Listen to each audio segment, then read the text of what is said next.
In the name of Allah, who is the most beneficent and merciful. Assalamu alaikum, I'm Arishma Sum from the department BS Biotechnology and my roll number is 017.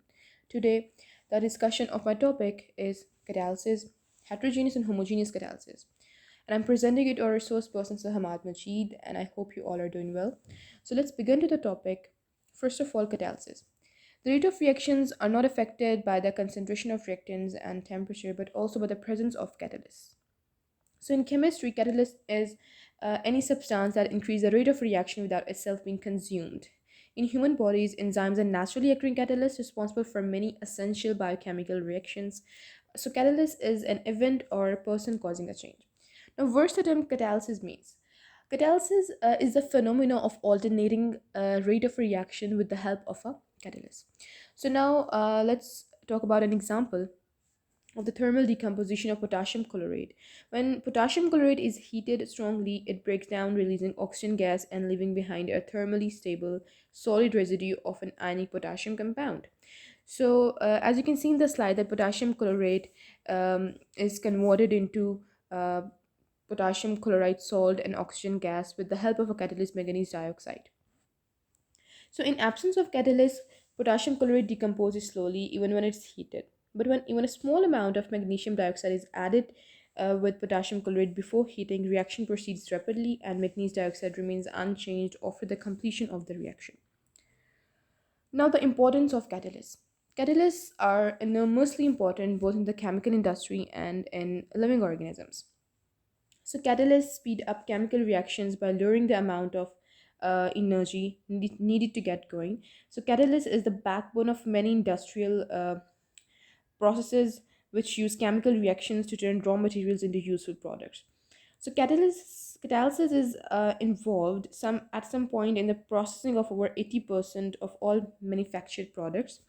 So we can say that catalysis is immensely important not only because it is an aid to economic success for the major world economies, but also because it enables materials to be made that sustain society as we know it. Now, in chemical industry and industrial research, catalysis play important role. Different catalysts are in constant development to fulfill the economic, political, and environmental demands.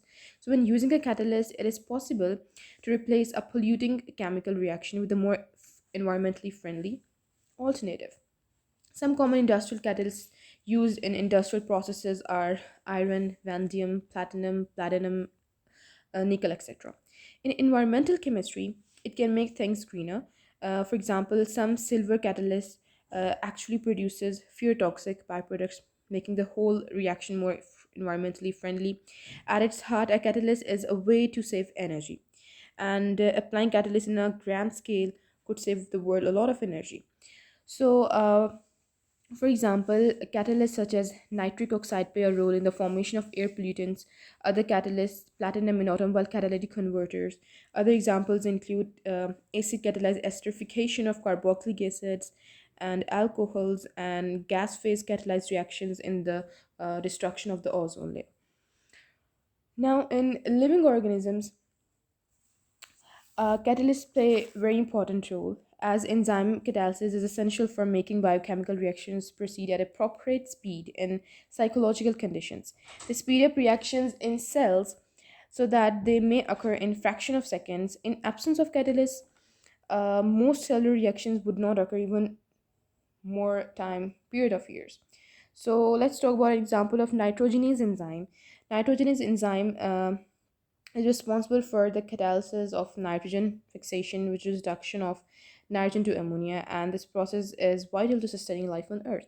So the ammonia is used as a fertilizer for the growth of plants, and nitrogenous enzyme is also present in the bacteria on the root nodules of leguminous plants such as peas and beans.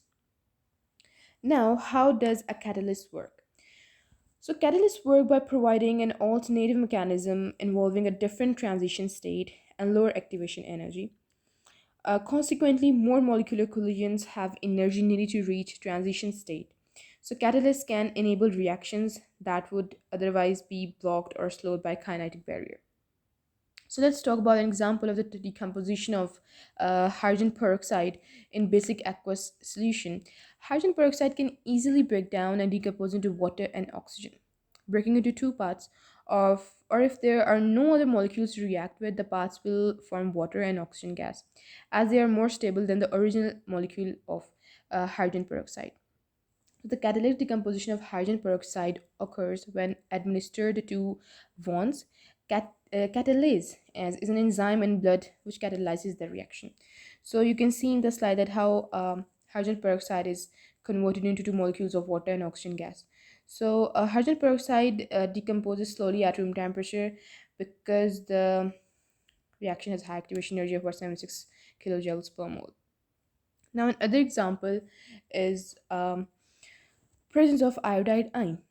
So, hydrogen peroxide reacts with iodide ions to produce iodine, and iodine can be rejected by its color. So you can see that it's a two-step reaction. In first step, it's a slower redetermining step, and the second one is the fastest step. And overall, there are two molecules of hydrogen peroxide, and then we are left with two molecules of water and oxygen gas. So intimately, a reaction appears and the rate law is observed, and you can see that in the first step, reaction is consumed and regenerated in the second step. So the rate law is equal to K, concentration of hydrogen peroxide and concentration of iodide ions. So rate law.